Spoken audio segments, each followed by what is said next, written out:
Commando قسم number 2، ایک مجاہد کا سچا داستان۔ اردو دنیا کے ناظرین گرامی، السلام علیکم ورحمۃ اللہ وبرکاتہ۔ ناظرین گرامی، آج آپ لوگوں کے لیے کمانڈو کا قسم نمبر 2 پیش خدمت ہے۔ اس میں آپ لوگوں کو ایک درخواست ہے کہ آپ نے اگر ابھی تک ہمارے چینل اردو دنیا کو سبسکرائب نہیں کیا ہو تو اس کو جلدی سے سبسکرائب کریں تاکہ ہماری ہر نئی آنے والی ویڈیو سب سے پہلے آپ تک پہنچے۔ ہم دونوں جتنی تیزی سے دوڑ سکتے تھے جھکے دوڑتے چلے گئے۔ دور سے رائفل کا فائر سنائی دیا۔ ہم نے ایک خالی میدان عبور کیا تو میرا ساتھی مجھے کھینچتا ہوا ایک درخت کے نیچے لے گیا اور ہم وہاں زمین پر بیٹھ گئے۔ اس نے سرگوشی میں کہا، اس وقت ہم انڈیا کے زمین پر ہے۔ وہ اندھیرے میں چاروں طرف دیکھتا رہا، پھر میری کلائی پکڑ کر اٹھا اور 30 قدموں سے ایک طرف چلنے لگا۔ ہم ایک نہر کے کنارے پہنچ گئے۔ نہر پار کر کے مجھے پہلی بار دور اندھیرے میں دور 4 بتیاں جلملاتی نظر آئی۔ میرا ساتھی رک گیا۔ وہ سامنے گورو سرسوتلانی گاؤں کی روشنیاں ہیں۔ اس گاؤں کے باہر تمہیں تمہارا ساتھی ملے گا۔ اب میری ڈیوٹی ختم، آگے تمہارا کام شروع ہوتا ہے۔ یہ کہہ کر وہ اتنی تیزی سے اندھیرے میں غائب ہو گیا کہ میں دیکھتا ہی رہ گیا۔ مجھے پہلی بار خطرناک تنہائی اور شدید سردی کا احساس ہوا۔ میں نے کمبل کو اپنے جسم اور منہ سر کے گرد اچھی طرح سے لپیٹا اور خدا کا نام لے کر گاؤں کی طرف چلنے لگا۔ بھرا ہوا ریوالور اور میری ڈب میں تھا۔ ہیروئن کی تیلی میرے کمر کے گرد بن گئی تھی۔ یکایک مجھے باتوں کی آواز سنائی دی۔ 2 آدمی پنجابی میں بات کر رہے تھے۔ میں کھیت کی دوسری طرف ہو کر آگے بڑھا تو بائیں جانب 2 سائے نظر آئے۔ وہ آپس میں کھیتوں میں پانی لگانے کے بارے میں باتیں کر رہے تھے۔ زبان سے اندازہ ہو رہا تھا کہ وہ سکھ ہے۔ میں درختوں کے پیچھے سے ہو کر رات کے اندھیرے میں آگے نکل گیا۔ اگر آپ لاہور سے بذریعہ ٹرین انڈیا گئے ہو تو آپ کو یاد ہوگا کہ واگا سے آگے بھارت کا علاقہ شروع ہو جاتا ہے، پھر اٹاری کا ریلوے اسٹیشن آتا ہے جو کسی زمانے میں بڑے سکھ جاگیردار کا گڑ تھا، اور اسی بستی کو مہاراجہ رنجیت سنگھ کے ایک سکھ جرنیل شام سنگھ اٹاڑی نے آباد کیا تھا۔ جامع پاکستان کے بعد بارڈر پر واقع ہونے کی وجہ سے اٹاری کی حویلیاں ویران ہو گئی۔ سکھ اپنی زمینیں فروخت کر کے بڑے شہروں کی طرف چلے گئے۔ اٹاری سے آگے گورو سرسوتلانی کا چھوٹا سا گاؤں آتا ہے۔ جامع پاکستان سے پہلے بھی یہاں ریل بہت کم کھڑی ہوتی تھی۔ اس گاؤں کے آگے ریلوے اسٹیشن آتا ہے، پھر چہرٹا اور اس کے بعد امرتسر کا شہر آ جاتا ہے۔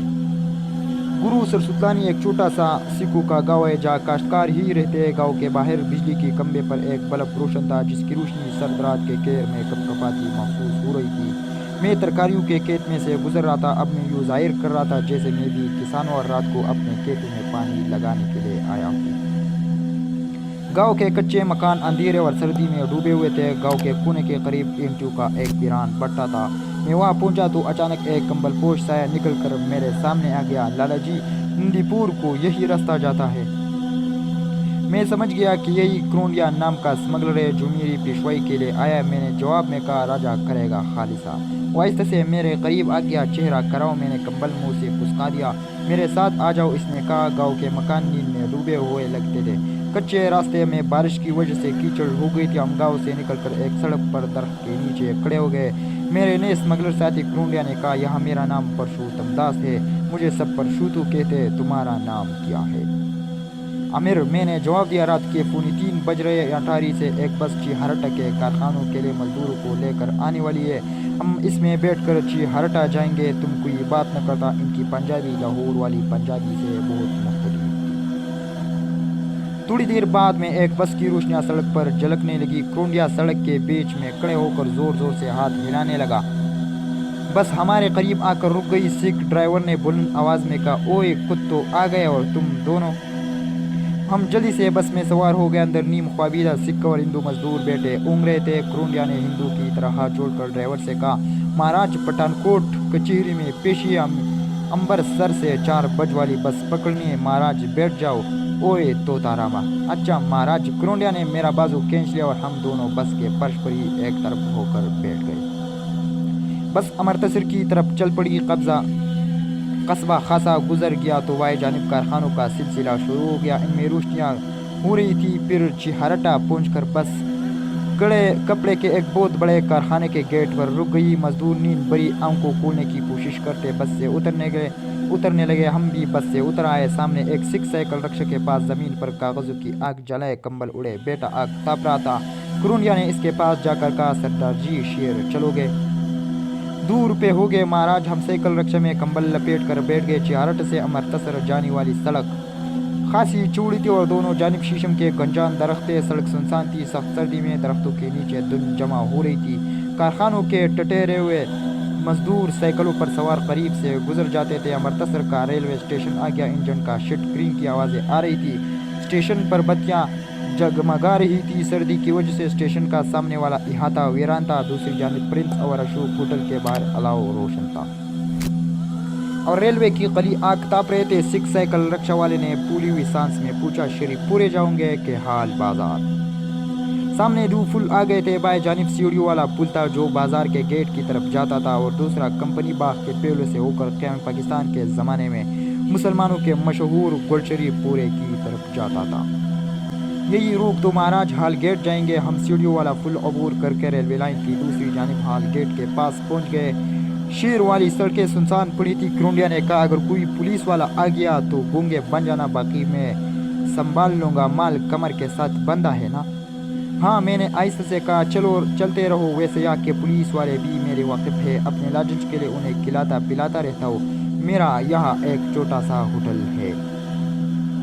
हम बहाल दरवाजे में से गुजरे। दोनों तरफ दुकानें बंद थी। कुछ सिख हाथों में तालियां लिए जाते दिखाई दे। तो कुरुंडिया ने कही, ये लोग मैं वो मंडी जा रहे। चौक बिजली गिरा गया। मैं यहाँ पहले भी आ चुका था। मैंने कुरुंडिया के पुरुषोत्तम होटल को भी देखा था, मगर मुझे कभी ख्याल भी नहीं आया था कि ये मुसलमान स्मगलर का होटल है जो पुरुषोत्तम दास के नाम से यहाँ आबाद है। और एक रोज़ मैं भी स्मगलर बनकर यहाँ आऊँगा। चौक में एक सिख सिपाही हाथ में लाठी था। मैं खड़ा था। इसने कुरुंडिया को कहा, पुरुषोत्तम इस वक्त कहाँ से आ रहे हो? कुरुंडिया ने जट जवाब दिया, महाराज इस गूंगे बांझे तोताराम को गांव से लाने गया था। धीरे कचेरे में इसके पीछे राम राम कड़ाके। सर्दी पड़ रही है। सिख सिपाही बोला, चाय बनाओगे तो एक प्याली मेरे लिए भी बनाना। गेट तक गश्त लगाकर आ रहा हूँ। सत बचन महाराज जरूर आना। कुरुंडिया ने मेरी गर्दन पर हाथ मारकर कहा, चलो ये तोताराम दिया पुत्र, न जाने तेरे लिए भी कितने गश्त भूखने। हाथ कुछ ज्यादा ही जोर से पड़ गया था। मेरी गर्दन दुखने लगी, मगर मैं चुप ही रहा। सामने ही पुरुषोत्तम होटल था जो पहले 3 मंजिला मकान था जिसे बाद में होटल बना दिया गया था। 2 नौकर अंगीठियों में आग जला रहे थे। बत्ती जल रही थी। कुरुंडिया को देखकर उन्होंने हाथ जोड़कर राम राम कहा और फिर अपने काम में लग गए। कुरुंडिया ने उन्हें चाय बनाने के लिए कह दिया। निहाला सिपाही भी आ रहा है, उसे चाय दे देना और हाँ, रात को खजूरिया भी गर्म करके दे देना इस इमराज को। एक हिंदू नौकर ने कहा, लालाजी हरदियाला रतन जो का दोना दे गया था, कृष्ण महाराज की मूर्ति पर लटका दो, आशना करके लटकाना। होटल के फेलों से एक तंग जीना ऊपर वाली मंजिल पर जाता। यहाँ 2 कमरे थे, एक बाजार की तरफ और दूसरा इसके पीछे था। ये दूसरा कमरा छोटा था और इसमें आधे फर्श को एक पलंग ने डाम रखा था। यहाँ दाखिल होते ही कुरुंडिया ने दरवाजा बंद किया और बत्ती जलाकर बोला, माल निकालो।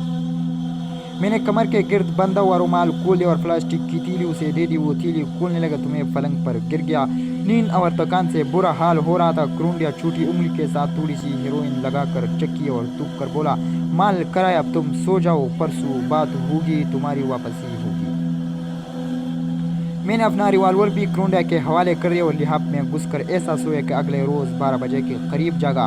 कुरुंडिया होटल के काउंटर पर बैठा हुआ था। इसने माथे पर हिंदू की तरह तलक लगा रखा था। पास ही एक तश्तरी में लोहांस लग रहा था। इसके पीछे दीवार पर कृष्ण महाराज की तस्वीर शीशे में जड़ी हुई थी जिस पर रतन जू के फूलों का हार पड़ा था। मुझे सीढ़ियाँ उतरते देखकर वो गद्दी से उठा। इसके आगे एक कमरा था। कमरे में आकर इसने मुझे एक संदूक से तंग सूर्य वाला हिंदवाना पाजामा, कुदरा, एक कुर्ता और नया कंबल निकाल कर दिया। ये सामने गुसल खाना है, नहा कर इसी कमरे में रहना, अभी बाहर मत आना। मैंने गुसल किया। कमरे में आकर पाजामा, कुर्ता पहना और कंबल लपेट कर बैठ गया। इतने में कुरुंडिया भी वापस आ गई। इसके हाथ में छोटी सी टीन की डबिया थी। इसमें केसरी रंग था। जिसने उंगली इस रंग में डबोकर मेरे माथे पर तलक लगाया और बोला, या किसी से बात मत करना, मैंने सबको यही बताया है कि तुम मेरे गूंगे बांझे हो। और मेरे जाने की थोड़ी देर बाद आना खाना मिल जाएगा, फिर तुम ऊपर कमरे में जाकर सो जाना। मैं उसे बक बक से पीछा छुड़ाकर पठानकोट की तरफ निकल जाना चाहता था। मेरी मंजिल पठानकोट थी, लेकिन मेरे पास फूटी पूरी भी न थी। मैं यहाँ से कुछ भारतीय करेंसी लेकर आगे जाना चाहता था। ये रकम मुझे क्रोंडिया स्मगलर से एक सोचे समझे मंसूबे के तहत हासिल करना था। मैंने इस वक्त क्रोंडिया से कोई बात नहीं की। वो चला गया। 15 मिनट बाद भी कमरे से निकलकर बाहर होटल के सामने वाले कमरे में आ गया, जहाँ कुछ गाहक बैठे चपातियों के साथ दाल सब्जी खा रहे थे। कांसी की छोटी छोटी तालियों में दाल और सब्जी पड़ी थी। भूख से मेरा बुरा हाल हो रहा था। मैं एक खाली मेज के पास कुर्सी पर बैठ गया। क्रोंडिया ने काउंटर पर से नौकर को आवाज दी, तो ताराम को दाल का बाबी दो ओए मंडो। दाल सब्जी और 2-4 चपातियाँ एक थाली में मेरे आगे रख दी गई। बस 2 मिनट में चपातियाँ चट कर गया और मजीद मंगवाई, वो भी खा गया। छोटी छोटी चपातियाँ थी, मजीद मंगवाई तो क्रोंडिया ने काउंटर पर से मुझे गौर कर देखा, जिसका मतलब था कि मुसलमानों की तरह नहीं, हिंदू की तरह खाओ। मैंने फौरन हाथ खींच लिया। खाने के बाद मैंने जीना चढ़कर ऊपर वाले कमरे में चला गया। पलंग पर लेटा तो एक बार नींद ने हमला कर दिया। शाम तक सुयारा उठा तो 6 बज रहे थे। बाजार की दुकानों में बत्तियां रोशन थी। क्रोंडिया एक कीमती डब्बा उड़े होटल के बाहर खड़ा नौकरों से सीढ़ियां तुलवा रहा था। मुझे देखकर इसने इशारे से करीब बुलाया और मेरे कंधे पर हाथ डालकर नौकरों से बोला, मैं तो ताराम को डॉक्टर के पास ले जा रहा हूँ, पीछे ख्याल रखना। वो मुझे लेकर बाजार में गुजरता हुआ रामबाग की तरफ चला। रामबाग से कुछ फासले पर पुराना गिरजाघर था, जिसके ऊपर में गंदे नाले के साथ साथ एक कच्चा रास्ता शरीफपुरे की तरफ जाता था। सर्दियों की शाम का सरमई अंधेरा फैला हुआ था। हम इस रास्ते पर चलने लगे। क्रोंडिया कहने लगा, परसुरात में तुम्हें लेकर हरट्टा जाऊंगा। वहाँ से ट्रेन में बैठकर हम गुरु सरसुल्तानी जाना हुआ और फिर तुमको सरहद पार करवा दूंगा। लीडर को जाकर कहना के माल पहुंचा दिया गया। रकम मैंने वसूल कर ली। इसमें से आधी रकम का माल खरीद कर स्मगल करवा दूंगा और आधी रकम कराची वाले सेठ को पहुंच जाएगी और वहाँ से वसूल कर ली जाएंगी। मैंने क्रोंडिया से कहा कि मुझे लीडर लाहौर वापस पहुंचकर इस पेरे के 10,000 रुपये देगा, मगर मैं चाहता हूँ कि आधी रकम मुझे इंडिया में अदा कर दी जाए, ताकि मैं यहाँ से अपनी मर्जी के कुछ चीज़ें खरीद कर साथ ले जा सकूँ। क्रोंडिया ने चौंक कर मेरी तरफ देखा। यहाँ से क्या खरीदूंगा? या खरीदने को क्या है? इलाज चाहिए हूँ। मैं अगले हफ्ते यहाँ से स्मगल करवा रहा हूँ। मैं अपनी बाबे और बहन के लिए 2-4 कीमती बनारसी साड़ियाँ खरीद कर ले जाना चाहता हूँ, मैंने कहा। क्रोंडिया ने सरजश के अंदाज में कहा, तुम नए नए इस काम पर पड़े हो, ख्याल दिमाग से निकाल दो। क्या तुम अपने साथ हमें भी पकड़वाना चाहते हो? खामोशी से परसुरात वापस सरहद पार कर जाओ। अगले फेरे पर आओगे तो देखा जाएगा। चलो अब वापस होटल चलते हैं, मुझे भूख लग रही है। हम वापस चल दिए। मैं अब तेजी से एक नए मंसूबे पर गौर करने लगा था। मैं अपना हक इस बदमाश स्मगलर के पास छोड़कर नहीं जाना चाहता। वैसे भी मुझे रूटू की कदम कदम पर ज़रूरत है और इस वक्त मेरी जेब में वाकई एक फूटी पूड़ी भी नहीं थी। होटल पहुंचकर हमने इकट्ठे बैठकर खाना खाया तो बस वही दाल सब्जी और छोटी छोटी चपातियाँ थी। इस पर पाबंदी ये लगा दी गई थी कि मुसलमानों की तरह खाना न खाओ, हिंदू की तरह खाओ और भूखा रहो। खाने के बाद मैंने क्रोंडिया से कहा कि मैं इंडियन फिल्म देखना चाहता हूँ। इसने गुस्से से मेरी तरफ देखा और कहा, बाओ तुम यहाँ स्मगलिंग का फेरा लगाने आए हो और ये तुम्हारा पहला फेरा है। अनाड़ी हो, अभी कच्चे हो, किसी को शक हो गया तो अपने साथ मुझे भी मरवा दोगे। जाओ ऊपर जाकर खामोशी से सो जाओ। मेरा टारगेट अभी क्रोंडिया स्मगलर ही था। मैं मोहिज रात के 12 बजाने के लिए सिनेमा जाना चाहता था, क्योंकि क्रोंडिया मुझे बताया था कि वो रात 12 बजे होटल बंद कर देता है। सिनेमा जाने की इजाज़त न मिलने पर मैंने अमृतसर शहर के सैर करने की इजाज़त चाहिए, मगर वो मुझे अकेला होटल से बाहर कदम रखने की भी इजाज़त नहीं दे रहा था। मैंने बेहतर यही समझा कि चुपके से कमरे में जाकर लेट जाओ। चुनांचे मैंने ऐसा ही किया। मैं गर्दन तक लिहाफ उड़े पलंग पर लेटा हुआ था। क्रोंडिया एक आदमी को लेकर कमरे में आया। नुवारिद भी हिंदवाना लिबास पहन रखा था और माथे पर तलक लगा था। मैं जाग रहा था। क्रोंडिया ने नुवारिद का चेहरा दिखाते हुए कहा, शाहबो ये बाव है, उसे परसुरात बॉर्डर क्रॉस कराना होगा। शाहबो ने झुककर मुझे गौर से देखा और बोला, बाबूजी कभी पहले बॉर्डर क्रॉस कराया है? क्रोंडिया कहने लगा, ओ नहीं यार, ये इसका पहला फेरा है, आहिस्ता आहिस्ता सब कुछ सीख जाएगा। ओ आओ मेरे साथ। वो दोनों कमरे से निकल गए। इस वक्त रात के 9 बजे थे। कमरे में पुरानी तरह की सिंगार मेज पर एक टाइम पीस रखा था। मैं इसकी एक सेकंड की सुई को आहिस्ता आहिस्ता हरकत करते देख रहा था। मैं बहुत कुछ सोच रहा था। जब घड़ी ने 10 बजे तो मैं पलंग से उठा और कंबल उड़े कर नीचे आ गया। क्रोंडिया काउंटर पर बैठा रजिस्टर पर हिसाब किताब लिख रहा था। 2-3 गाहक बैठे चाय पी रहे थे। इनमें एक सिपाही भी था। मैं एक खाली मेज पर जाकर बैठ गया। क्रोंडिया ने मुझे घूर कर देखा, फिर नौकर से कहा, ओए तो ताराम को चाय दो।